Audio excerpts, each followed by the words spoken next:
En première partie, le sujet âme et esprit.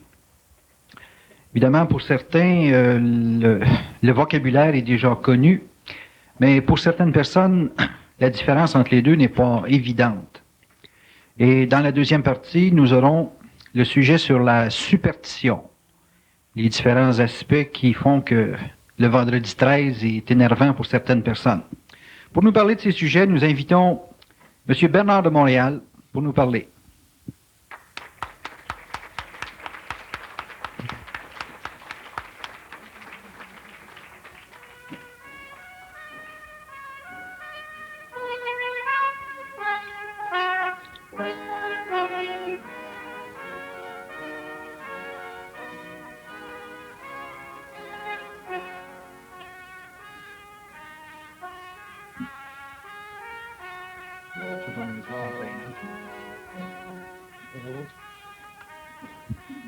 Bonjour Bernard.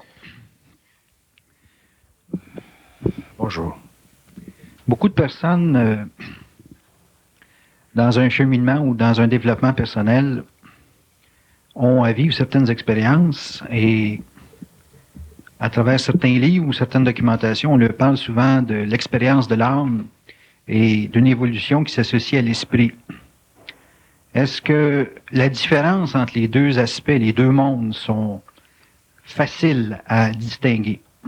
Ou bien c'est des éléments qui font que l'être peut être porté à penser que l'âme évolue plus rapidement ou du moins avec une certaine facilité dans le monde de l'âme, du sentiment, de l'émotion. Est-ce que vous pourriez nous faire une démarcation entre ce qui apparaît être de l'âme dans l'expérience humaine et ce qui est une expérience ou une évolution de l'esprit?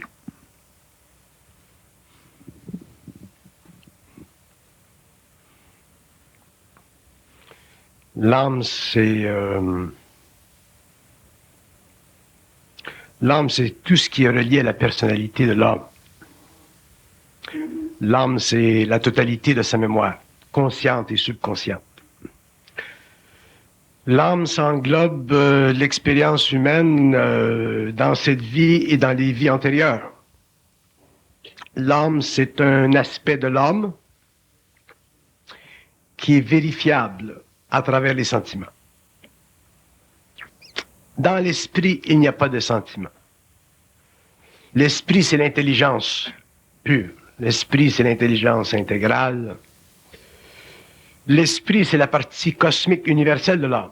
L'âme, c'est la partie planétaire, involutive de l'homme. L'âme, c'est ce qui permet à l'homme de ne pas savoir où il en est dans la vie. L'âme, c'est à la fois la limite de l'homme et à la fois la dynamique de son évolution. L'esprit, c'est l'infinité de l'homme et à la fois la puissance de son évolution. La différence entre l'âme et l'esprit doit être conçue non pas en termes de la philosophie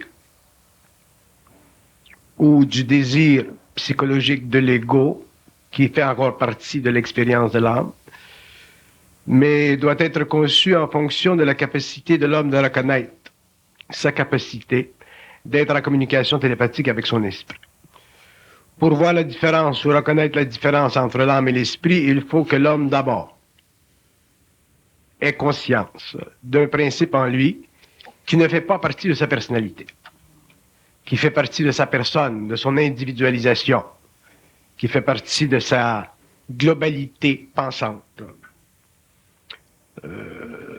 L'âme, dans le monde de l'âme, il n'y a pas d'intelligence. Il y a de l'expérience, il y a de la mémoire. Dans le monde de l'âme, il y a la finitude de l'ego. Dans le monde de l'esprit, la finitude de l'ego n'existe pas. Est-ce qu'on peut échapper à l'expérience de l'âme dans un processus de développement? Non, on ne peut pas échapper à l'expérience de l'âme parce que c'est l'expérience de l'âme qui vient en premier. L'expérience de l'âme fait partie du fil conducteur qui existe entre la matière et l'esprit. Donc, pour que l'esprit puisse éventuellement se connecter, s'unifier ou se fusionner à l'homme, il faut que l'âme évolue Autrement dit, il faut que le système de réception, le système psychique de l'homme soit développé. Donc, ce système psychique se développe au fur et à mesure où l'homme passe d'un état de conscience inférieur à un état de conscience supérieur pour que tous ces corps subtils puissent être réceptifs à cette vibration, à cette énergie-là.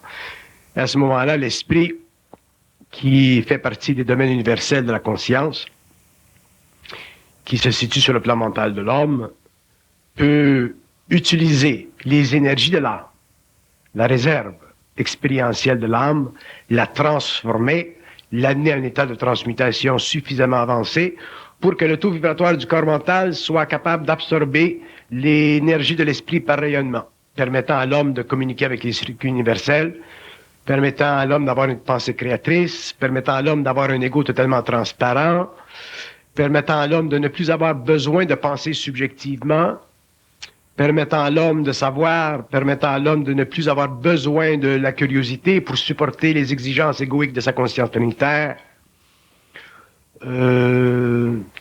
L'esprit n'est pas encore dans ce siècle défini, dans ce sens que pour que l'homme définisse l'esprit, il faut qu'il soit en possession de ses moyens.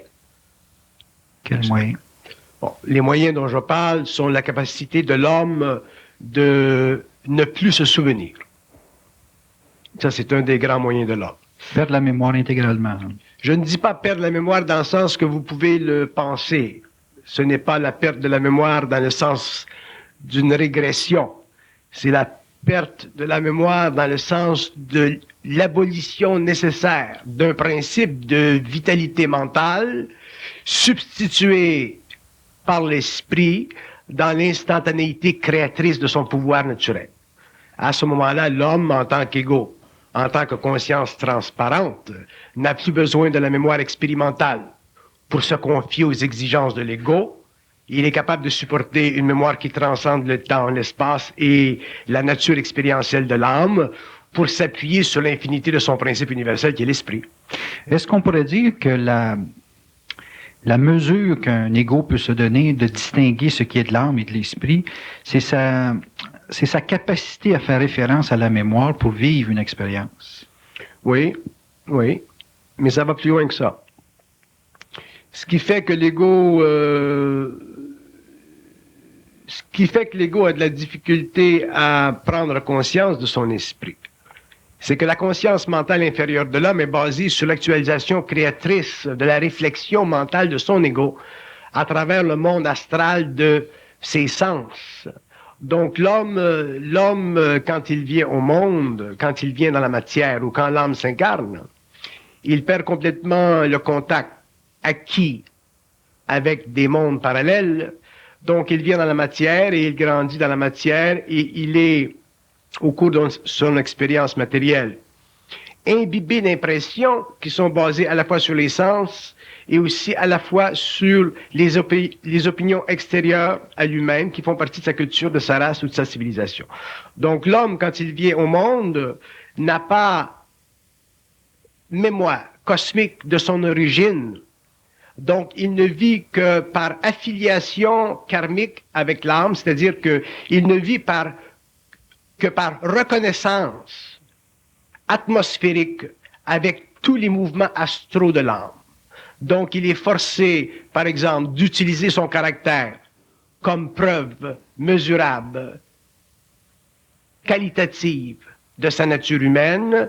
Il est obligé d'utiliser son tempérament comme système de perception qui existe entre lui et le monde extérieur, afin de développer des mécanismes de réflexion et aussi des mécanismes de réaction qui l'amènent au cours de son évolution à développer des systèmes de défense ou d'attaque selon la nature de son évolution et la place qu'il occupe dans l'évolution morphologique de sa race.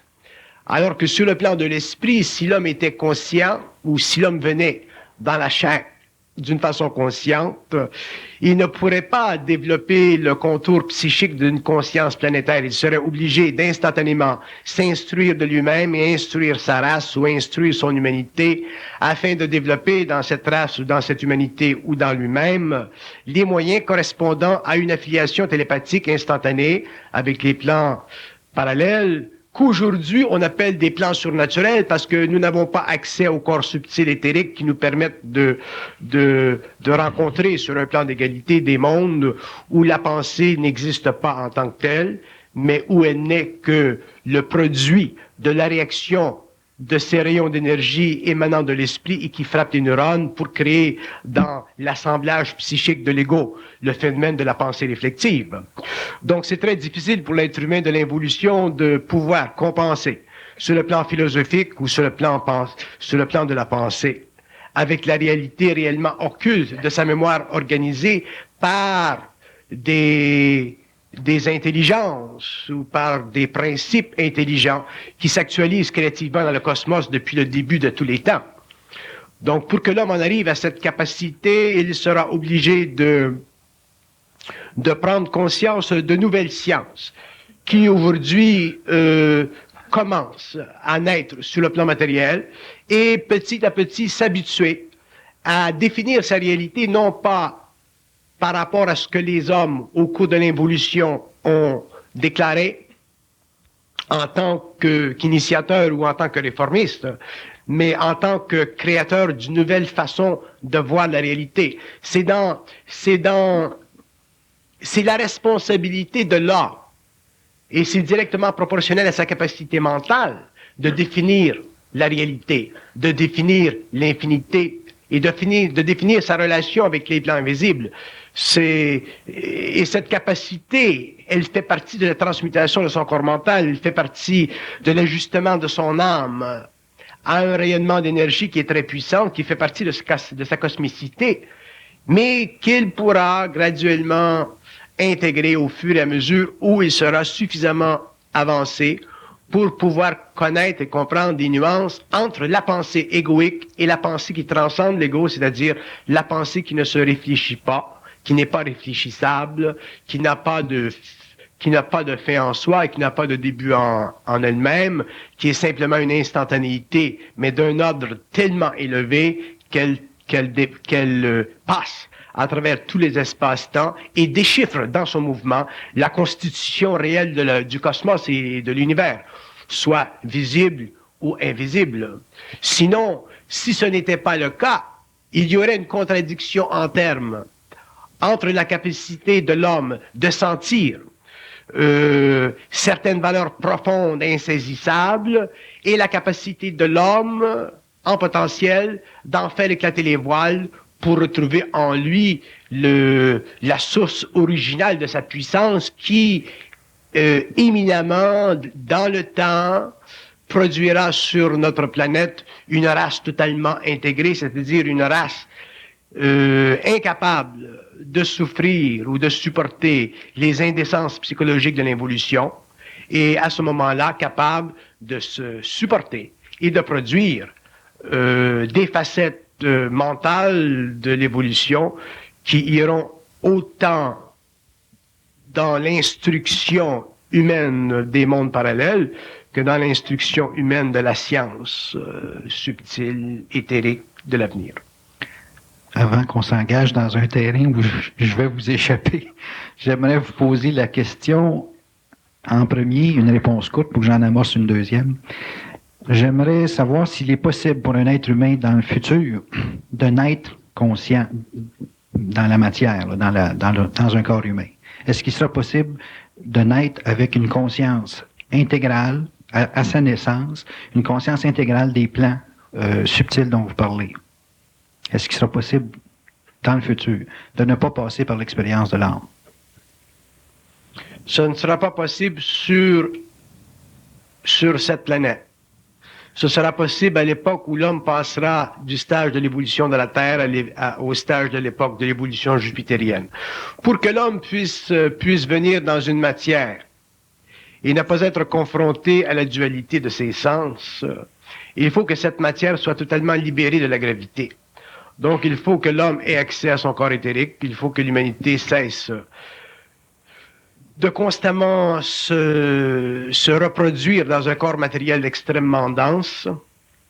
Il faut que l'esprit soit libre de coexister avec le nucléaire de l'âme, c'est-à-dire avec la partie purement vibrante de l'âme, et cesser de coexister avec son périsprit. Le problème de l'humanité aujourd'hui, ou le problème des races, ce qu'on pourrait même appeler le problème de l'ethnie de l'esprit dans le monde, ce qui est à la source de toutes nos souffrances politiques, involutives, sociales, philosophiques, psychologiques, c'est que l'esprit est incapable de substituer dans l'homme la véritable essence de son êtreté et compenser en même temps dans l'homme avec un corps mental suffisamment développé pour que l'homme puisse finalement se libérer du besoin d'être. L'homme a un besoin d'être. Et le besoin d'êtreté de l'homme, qui a été traité en philosophie jusque dernièrement, fait partie de la constitution psychologique du moi. L'homme a besoin de sentir qu'il est parce que l'homme a besoin de sentir au cours de son évolution et au cours de l'absorption qu'il vit en relation avec son corps astral à travers ses sens.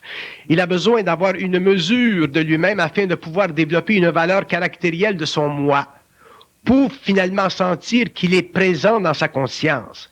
Mais ceci est aussi un terminal illusoire de sa conscience évolutive. Si l'homme est incapable de vivre dans un détachement, pas spirituel ou mystique, mais si l'homme est incapable de vivre dans un détachement égoïque face à la réalité de son moi, il n'aurait pas besoin de souffrir la philosophisation de son être et il sera libéré finalement de la tendance à vouloir posséder ses pensées. Et l'homme veut posséder ses pensées s'il savait ou s'il connaissait les mystères de la pensée, autrement dit, s'il était froidement plongé dans les terres de son mental, il ne pourrait pas supporter la solitude cosmique de son moi et automatiquement, sur le plan psychique, il éclaterait. Parce que l'émotion qui est encore attachée à son mental ne pourrait pas survivre contre l'agression de la lumière à cause de l'animalité de ses pensées. Donc, il faudra que l'homme évolue et que la densité de son corps matériel change et qu'il prenne conscience de son corps éthérique pour finalement en arriver au cours de l'évolution jupitérienne à ne plus avoir besoin de corps matériel pour consentir à être. Donc, vous sous-entendez que dès que l'individu a un corps matériel, il est obligé de passer par l'expérience de l'âme. Avoir un corps matériel, ça fait partie de l'expérience de l'âme. Au cours, si nous retournons au début de la race humaine, si nous retournons par exemple aux périodes pré-adamiques, l'âme entrait dans le corps de l'homme et elle sortait, elle entrait, elle sortait.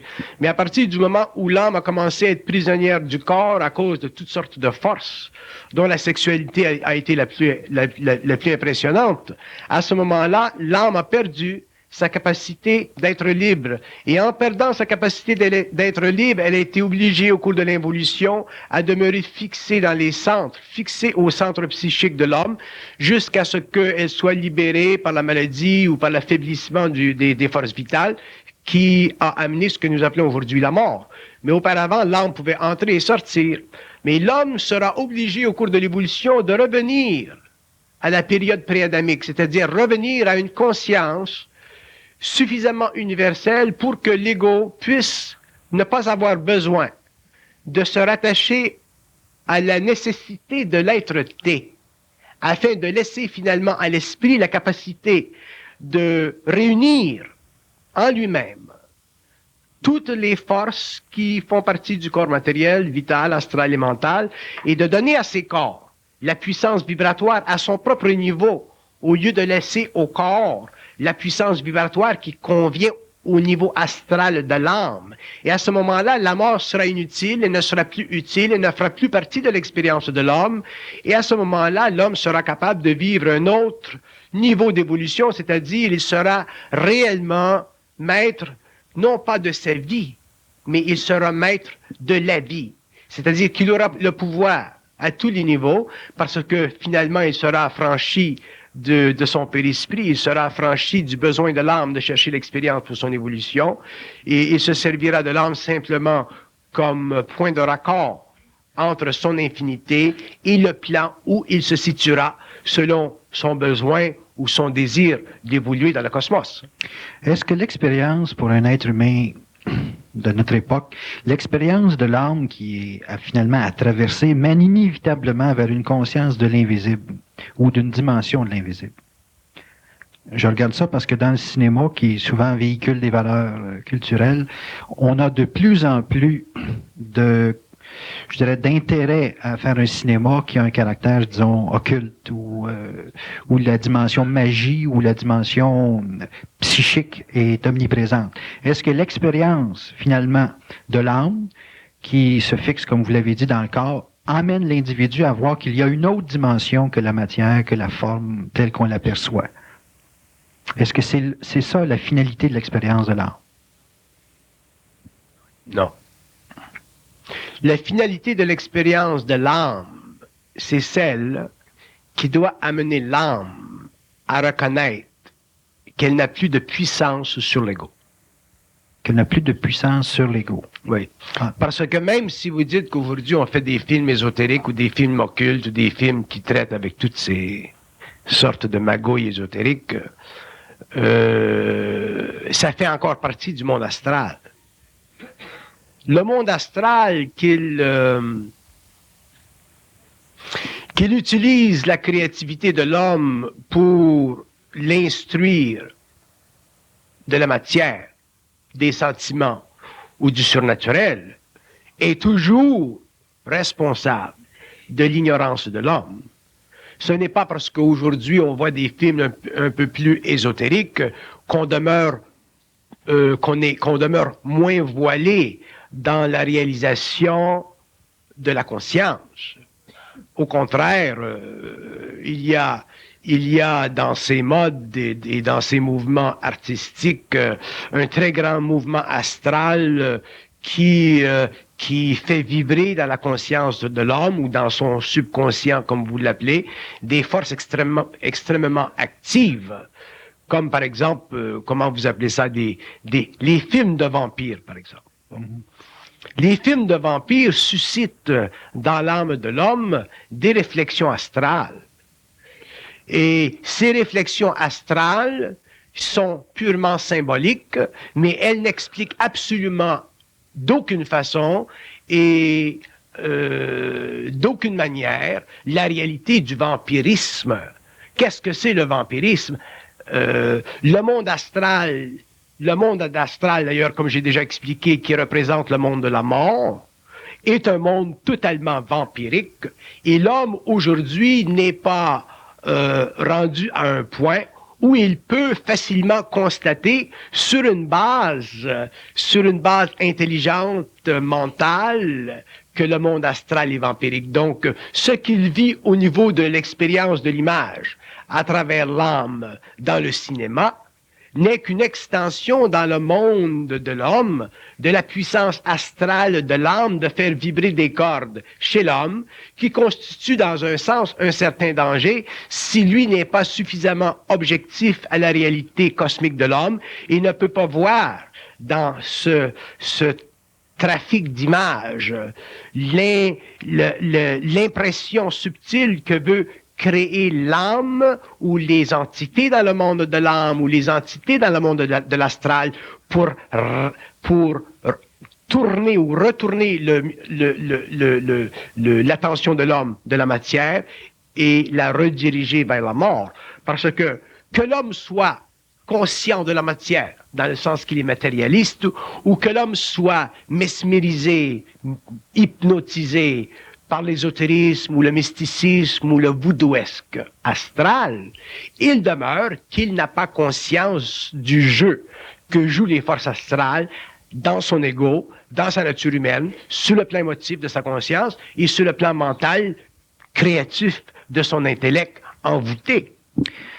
Est-ce qu'il y a une clé fondamentale pour éviter, dans tout ce qui nous apparaît créatif dans le monde, en tout cas, disons, qui fascine ou qui impressionne, est-ce qu'il y a une clé pour dépister ou reconnaître la manipulation astrale qui, finalement, vous dites que même si on vise à à regarder l'invisible pour se donner, je dirais, une vision plus large de notre expérience égoïque.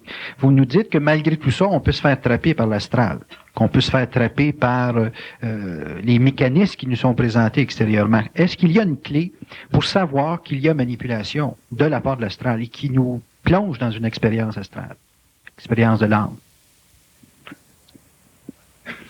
Oui, il y en a plusieurs clés. Si on peut en prendre une, on peut en discuter une. Elle passe partout. La beauté. La beauté. C'est une clé pour dépister l'expérience de l'âme. Quand je parle de la beauté, j'en parle d'une façon très large. La beauté fait partie de la nature de l'esprit. Mais quand je parle de beauté, je parle de la beauté. Je ne parle pas des reflets de la beauté. Si on parle de beauté, dans l'homme, si on parle de beauté à travers l'homme, il faut parler de la beauté de son esprit. Autrement dit, si un homme ou si un être humain vit le beau, manipule le beau, s'entoure du beau ou de beau, mais qu'il n'est pas beau, à ce moment-là, sa beauté est astralisée. Donc, à ce moment-là, elle sert à une forme d'envoûtement psychique de l'ego ou elle sert à une forme d'envoûtement psychique de la civilisation. Par contre, si l'homme vit le beau, travaille avec le beau, fait vibrer le beau dans son action, recherche le beau dans son expérience, et que lui-même, en tant qu'esprit, correspond à cette beauté qui le fait vibrer, il ne se sert pas du beau pour envoûter l'homme ou l'humanité. Il se sert du beau pour élever l'homme et l'humanité. Donc, je vais un peu plus loin pour ne pas laisser ma pensée en suspens. Nous vivons à la fin du 20e siècle. Nous vivons dans un temps où la science est très avancée dans l'utilisation de la forme, la stylisation de la forme, donc le recrutement des paramètres de la beauté pour l'actualisation dans le monde et la diffusion dans le monde de ce que nous appelons la belle forme ou le beau matériel. Ça, c'est une chose. Mais où mène cette beauté?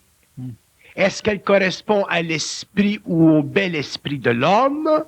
Ou est-ce qu'elle correspond à la mesmérisation de l'âme? Ou est-ce qu'elle correspond à l'envoûtement de l'âme? Est-ce qu'elle correspond à la matérialisation psychique de l'ego? Donc, pour que l'homme ait le discernement dans sa capacité de voir où le principe de la beauté exerce dans le monde son pouvoir, il faut que lui-même déjà ait une conscience suffisamment raffinée pour pouvoir utiliser le beau, non pas en fonction de l'astral de l'âme, mais en fonction de la réalité créatrice de l'esprit. C'est là la différence. Je vais essayer de résumer. Vous semblez dire qu'une personne qui émane de la beauté a un certain esprit qui, par rayonnement, va atteindre les gens. Ça n'a pas de conséquences. Par contre, un individu qui utilise de la beauté, ou ce qui apparaît être de la beauté dans un environnement social, pour mesmériser ou fasciner d'autres et les garder captifs dans l'impression, ces gens-là ne sont pas des éléments d'esprit vif de l'âme. C'est ce que vous dites. Là, et ils peuvent être très bons à ça. Mais dans la société, tout est fondé là-dessus. La personnalité, c'est de se générer une quelconque forme de beauté de la forme pour ni plus ni moins que créer une valeur d'échange. Tous les gens, en général, cherchent à être beaux pour se donner une valeur d'échange avec l'autre. Oui, mais ça, c'est parce que, comme je disais tout à l'heure, l'homme de l'involution vit sur le plan de la personnalité. Il ne vit pas sur le plan de la personne. Et tant que l'homme va vivre sur le plan de la personne, il ne pourra pas comprendre les lois de l'esprit. Il va vivre sous les lois de l'âme. il sera régi par les lois de l'âme. Que ce soit des lois de l'âme qui sont actives dans la sphère du beau ou qui sont actives dans la sphère du laid. Ce sera les lois de l'âme. La personnalité, c'est l'aspect fictif de la conscience humaine. La personnalité, ça se change, ça se transforme, ça n'a pas d'essence. La personne, elle est fixe. Elle ne se transforme pas. Elle est le résultat d'une fusion, c'est-à-dire d'un lien entre l'âme et l'esprit. Et c'est là que l'homme de l'avenir découvrira son essence. C'est dans la personne, ce n'est pas dans la personnalité. La personnalité est à l'involution. Ce que la personne sera à l'évolution. La personnalité est au rapport de la mémoire, de l'ego, avec le périsprit de l'âme, ce que la personne est à la cosmicité, c'est universel que j'appelle pour le moment l'esprit, et la réalisation de cet esprit à travers un mental suffisamment évolué pour en supporter l'achalandage excessif, c'est-à-dire la présence très grande. Vous émettez l'hypothèse ou une perception comme quoi une belle personnalité n'est pas nécessairement supportée par un bel esprit. Mais est-ce qu'un bel esprit a toujours une belle personnalité? Un bel esprit peut faire ce qu'il veut. Il peut se composer une personnalité. Regarde. Je peux faire ça. C'est pas très joli. Autrement dit, une personne peut faire ce qu'elle veut. Je fais ceci, non pas par manque de respect pour la salle, je veux expliquer un principe. Une personne, un être qui est dans sa personne, n'est pas géré par les lois de la personnalité, il n'est pas géré par les lois de l'âme. Il est géré par les lois de l'esprit, c'est-à-dire que la personne, qu'est-ce que c'est dans le fond une personne? Une personne, c'est le résultat de la transmutation des corps subtils de l'homme qui originalement était régi par les lois de l'âme. Donc, une personne, ce n'est pas une personnalité en soi. Effectivement, les gens dans la salle qui voient ce que je fais peuvent faire une observation et dire, ah ben, lui, c'est un drôle de personnalité. Mais ce n'est pas le cas. Parce que ça, je le fais d'une façon volontaire, créative, pour expliquer qu'est-ce que c'est de la personne. De la personne, c'est libre. De la personnalité, un homme qui aurait une belle personnalité ou une grande personnalité ne s'adonnerait pas à faire un geste aussi banal ou aussi matériel.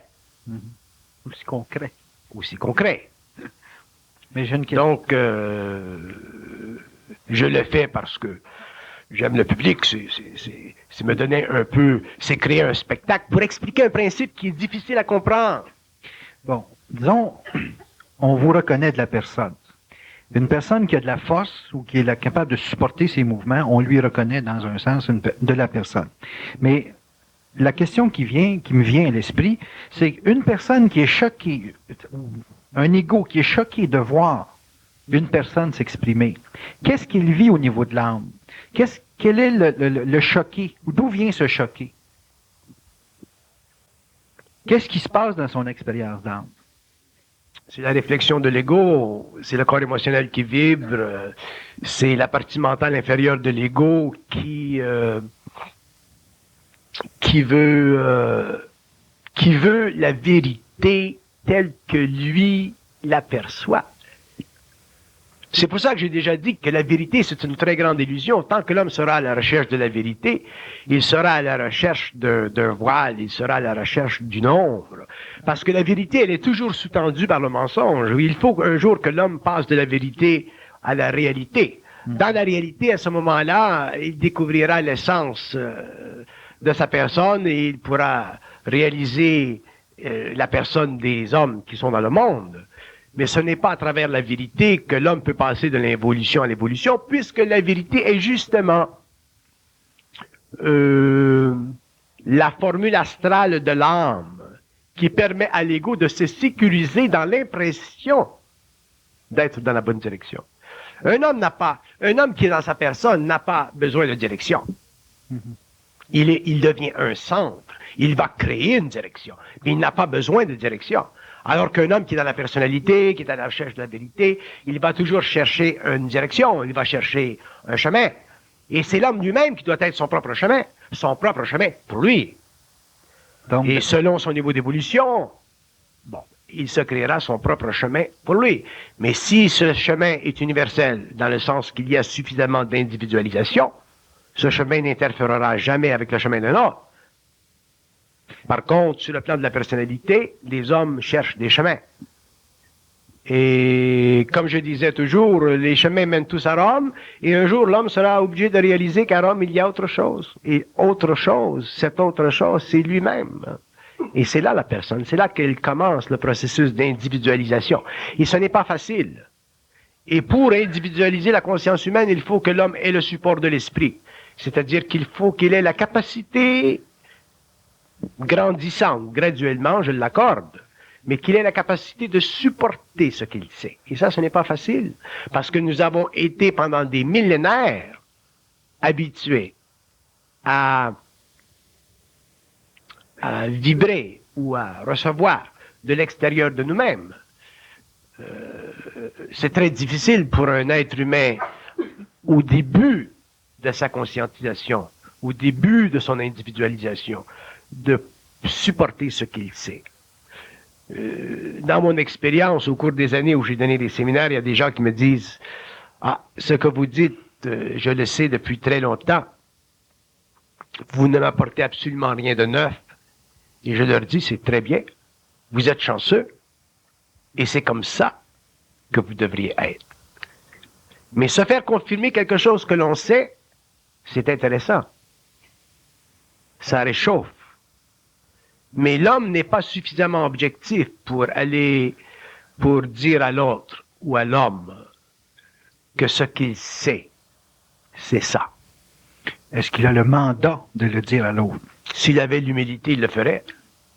Et pour quelle raison? Pour aucune raison. Parce que si nous rencontrons un homme dans le monde, ou si nous rencontrons un être humain dans le monde qui nous dit quelque chose que nous savons, nous devrions être suffisamment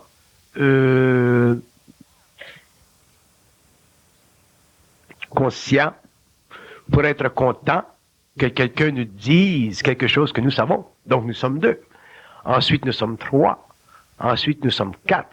Et si les hommes étaient capables dans le monde de relever le défi de leur fausse intellectualisation de la connaissance, ils seraient réellement surpris de voir combien il y a d'hommes et de femmes dans le monde, un peu éparpillés partout, qui savent beaucoup de choses, mais qui n'ont jamais été donnés de rencontrer des hommes ou des femmes qui, d'une façon réelle, personnelle, pouvaient leur dire « Ah, ce que vous dites, c'est ça. » L'homme a un problème fondamental, c'est son orgueil. Et l'orgueil, ça fait partie de son génie.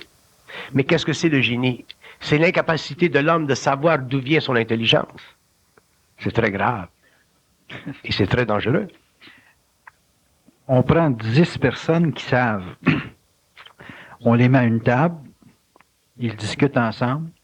Se reconnaissent mutuellement. Ils ne discuteront pas ensemble. Les hommes qui savent ne discutent jamais ensemble. Ils parlent ensemble. Ils parlent ensemble. Et l'homme sur la terre ne parle pas, il jase. Si l'homme sur la terre parlerait, il apprendrait beaucoup de choses. Mais l'homme jase beaucoup, donc il n'apprend rien. Donc les hommes, quand ils disent qu'ils discutent ensemble, ils ne font que jaser. Et lorsqu'ils jasent, ils se confrontent. Et celui qui a la plus grande capacité psychologique de jouer avec les mots confronte le plus, et finalement les autres sèchent. Des personnes qui parlent ensemble, ça exprime quoi?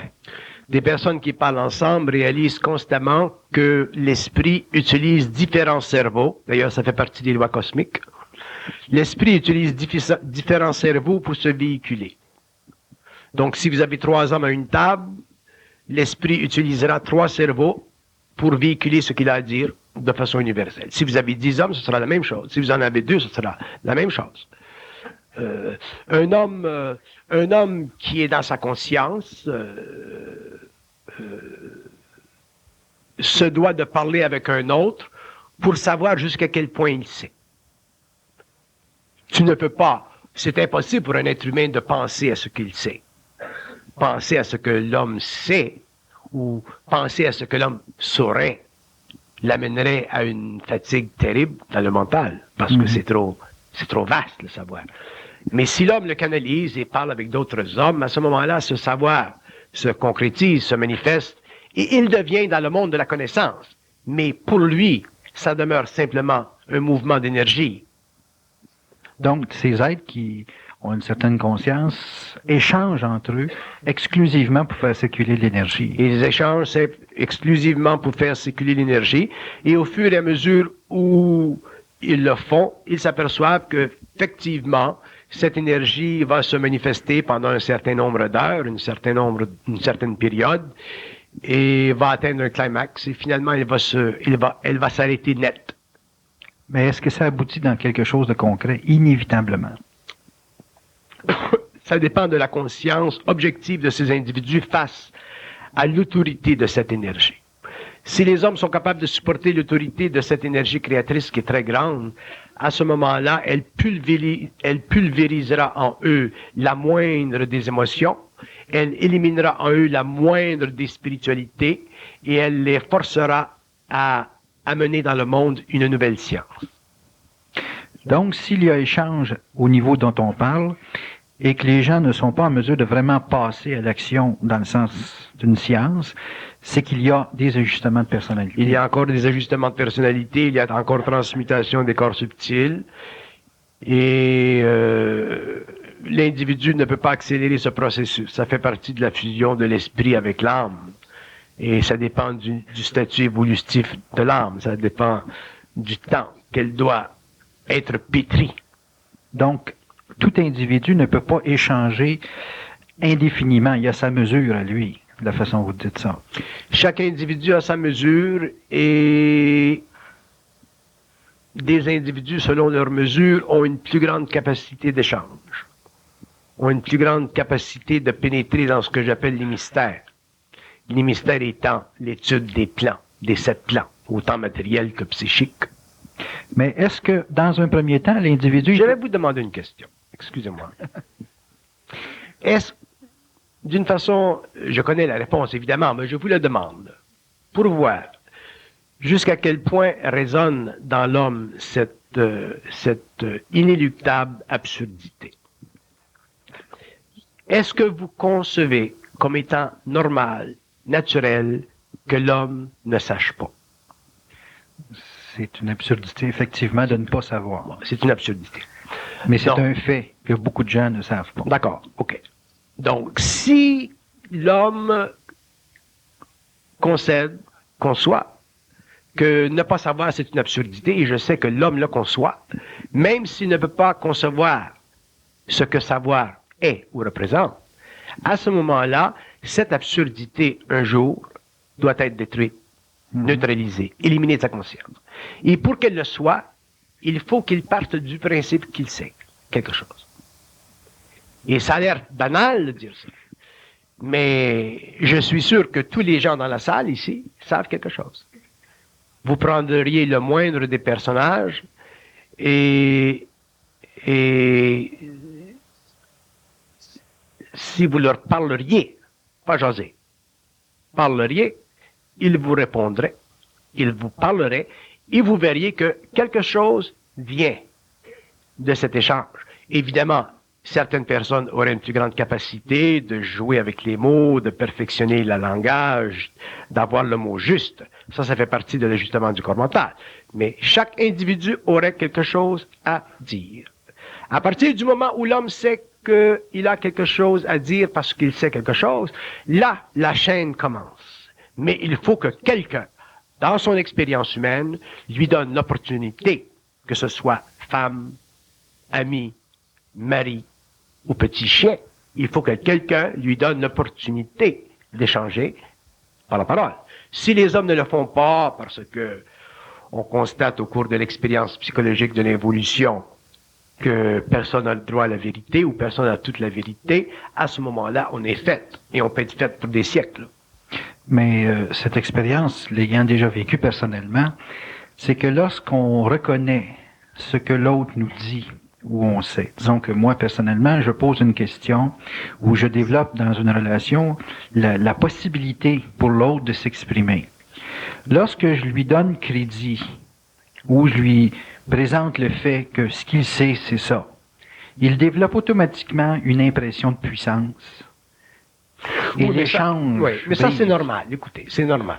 Vous ne pouvez pas demander à l'homme, un jour, dans son expérience, de pouvoir supporter facilement le fait de savoir. Donc, que l'ego vibre, que les corps subtils vibrent, c'est normal. Mais avec le temps, il en arrivera à pouvoir le faire. Et avec le temps, ce sera une seconde nature de savoir. Donc, à ce moment-là, le principe de la polarisation, le principe du pouvoir, comme vous dites, n'existera pas. Mais l'homme ne peut pas prendre conscience qu'il sait sans vibrer un petit peu au début. Parce que prendre conscience qu'il sait au début, c'est prendre conscience qu'il a une autorité. C'est ça. Et prendre conscience qu'il a une autorité l'amène, à cause de son manque de maturité, à vouloir l'exercer. De là son illusion, de là son erreur.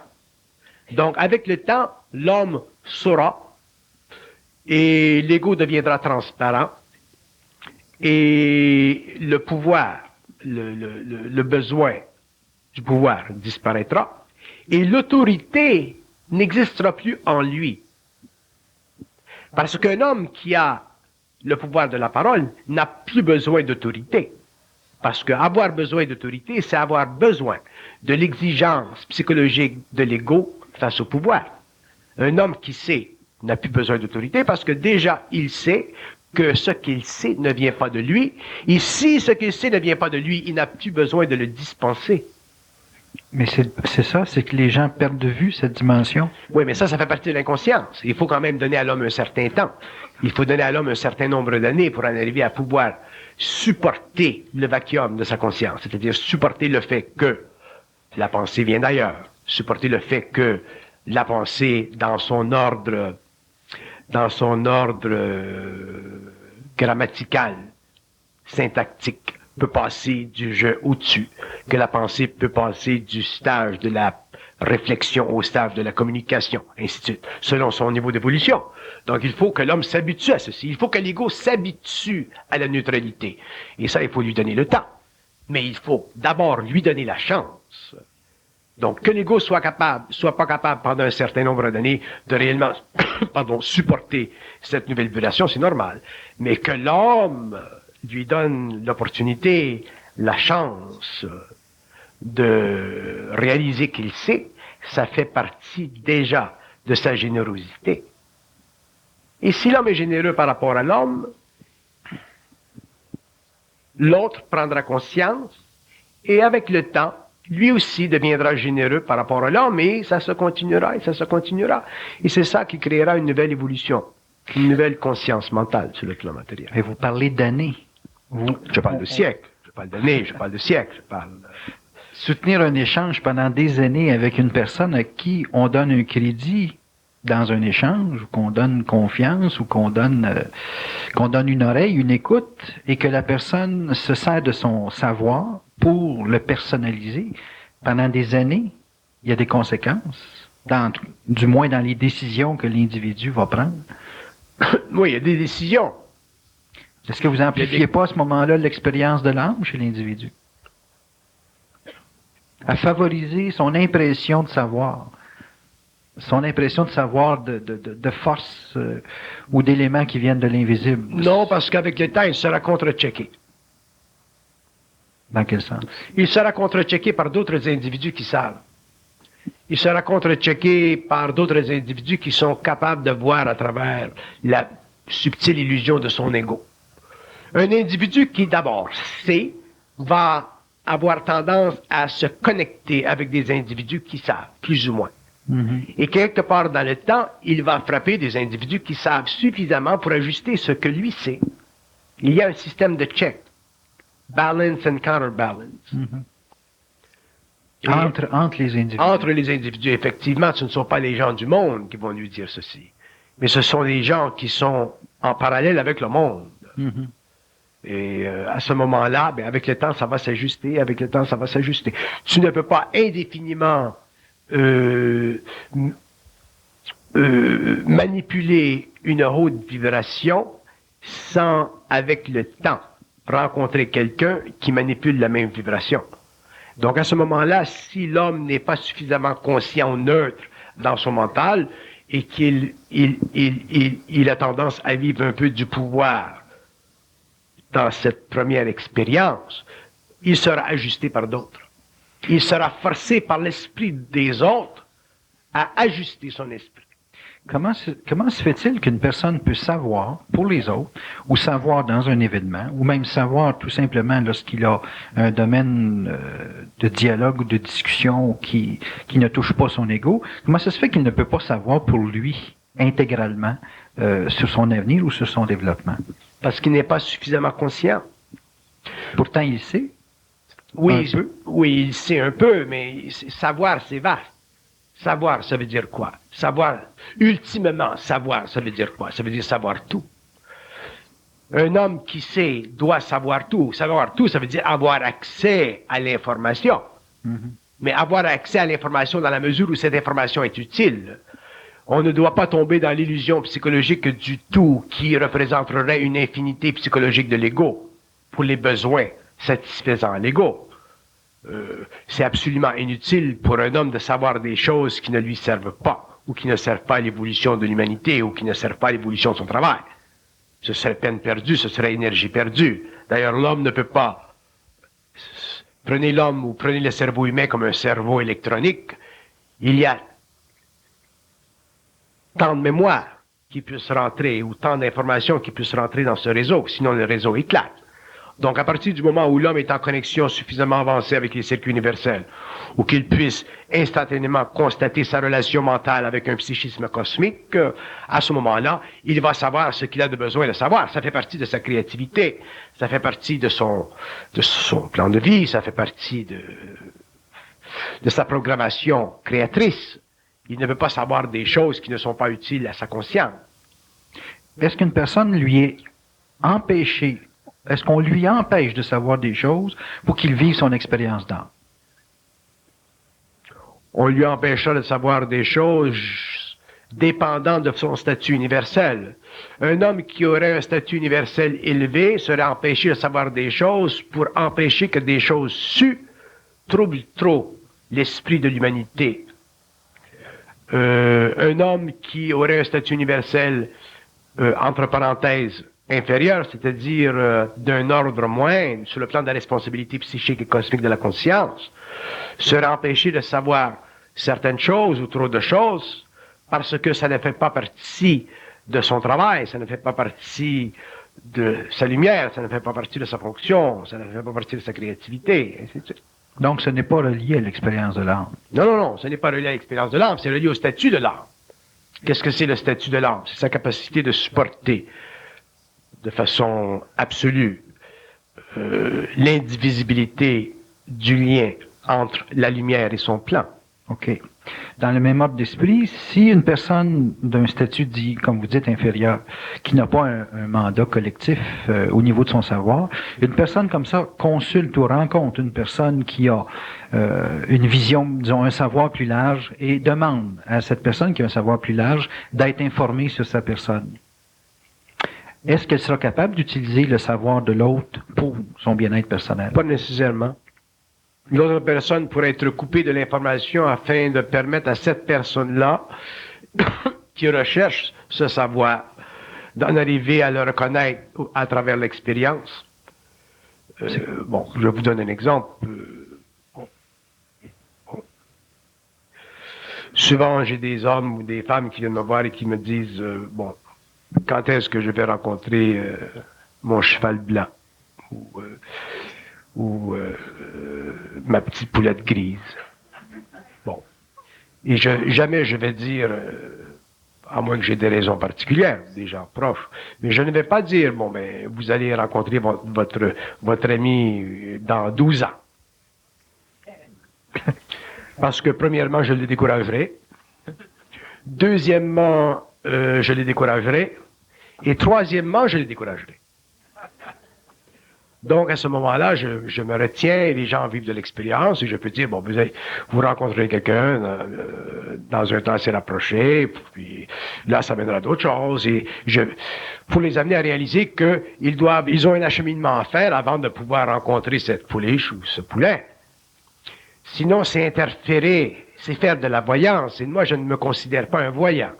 Ce n'est pas mon rôle dans le monde de faire de la voyance. Effectivement, je vois, mais je ne vois pas pour les raisons que voient les voyants. Ce n'est pas mon rôle. Je n'ai pas d'expérience d'âme à ce niveau-là. Donc, si je donne de l'information, ce que je n'aime pas faire, mais si je le fais, ce sera pour des raisons de compréhension. Mais je repose la question. Quelle est l'utilité de savoir entre personnes qui savent un peu? Des personnes qui savent un peu ont plus de liberté. Des personnes qui savent un peu peuvent faire ça. Une personne qui sait un peu peut donner de l'information à une autre personne et ça va consolider son doute. Son doute vers elle-même. Ça va le consolider, ça va le faire éclater. Okay. Et ça va le consolider dans le sens qu'elle peut se tromper ou elle peut avoir l'heure juste. Si l'information est juste, bon ben, ça va réduire le doute. Mais plus tard, on lui enverra de l'information fausse, donc ça créera le doute. Mm-hmm. Et ensuite, on me donnera de l'information précise, donc ça éliminera le doute. Il y aura un jeu comme ça pendant des années, parce que tous les voyants savent qu'ils se trompent. Bon. C'est vrai. Ben oui, ça fait partie de la voyance de se tromper. Évidemment. Ben oui. Bon, alors ça pourquoi? Parce que si l'homme était voyant et ne se trompait pas, à ce moment-là, l'homme serait dans le pouvoir. Exact. Et ceci n'est pas permis que l'homme connaisse le pouvoir tant qu'il n'y a pas suffisamment de fusion, parce que ça irait à sa tête. L'homme ferait des choses, commettrait des gaffes, des bévues, il interférerait avec l'évolution de la Terre. Il poserait des gestes prophétiques qui forceraient tous les regards du monde vers lui pour la prise de possession de l'information visant à corriger ou à empêcher certains événements. Donc, ce serait le bordel astral sur la Terre. Vous êtes en train de nous dire qu'il est interdit de trop savoir. Non, il n'est pas interdit de trop savoir, mais il est interdit de trop dire ce que l'on sait. Une nuance, là. Ah ben, une très grande nuance. Moi, il y a beaucoup de choses que j'aimerais dire. Il y a beaucoup de choses que je voudrais parler. Et je ne peux pas le faire. Et ce n'est pas parce que je ne veux pas le faire. C'est parce que ça vous est interdit. Ça m'est coupé. La parole, elle est coupée. C'est coupé. C'est comme un fil qui est coupé. Le jus ne passe pas. Je deviens niaiseux. Donc, si je deviens niaiseux, je n'ai pas de choix. Je dois demeurer niaiseux. Donc, autant l'homme qui sait peut passer du zéro à une infinité dans le mental, autant l'homme qui sait un peu moins est moins restreint. Les gens, moi je suis beaucoup plus restreint dans ce que je sais, ou dans ma fusion, qui fait partie de mon savoir, que les hommes qui ont une certaine conscience, parce que ma responsabilité elle est plus grande, parce que les conséquences de mes gestes, les conséquences de mes actes ont des portées plus vastes. Donc j'ai beaucoup plus de restrictions. Si vous voulez de la voyance, il ne faut pas venir me voir, il faut aller voir des gens qui savent un peu, et qui, eux, dans le service de l'âme, dans le karma de l'âme, peuvent exploiter cette expérience pour leur propre personnalité et vous, pour votre propre personnalité. On disait tout à l'heure qu'il est absurde de ne pas savoir. Le poids de l'absurdité, c'est pas nous qui avons à le supporter, finalement. Le poids de l'absurdité, il relève d'une constatation mentale de l'homme de ne pas avoir accès à l'infinité de son mental, dans la mesure où il a besoin de cette infinité pour, sur une planète, travailler à l'évolution ou à l'exécution d'une construction. C'est ça l'absurdité. Donc, un individu qui veut savoir et qui lui est interdits ou bloqués de savoir, je parle pas à votre niveau, mais je parle au niveau des gens en général, doivent quand même savoir quoi faire avec ça. Un individu qui veut savoir Par lui-même. Un individu qui veut savoir par lui-même vivra une certaine interdiction. Parce que vouloir savoir, ça fait partie du désir de l'ego. Alors que savoir fait partie de la fusion de l'esprit avec l'âme. Savoir, c'est une conséquence de l'alliance entre les hiérarchies cosmiques, les circuits universels, les différents mondes et l'homme. Alors que vouloir savoir, ça fait partie de l'étude personnelle de l'homme, de sa compétence. Merci Bernard de Montréal.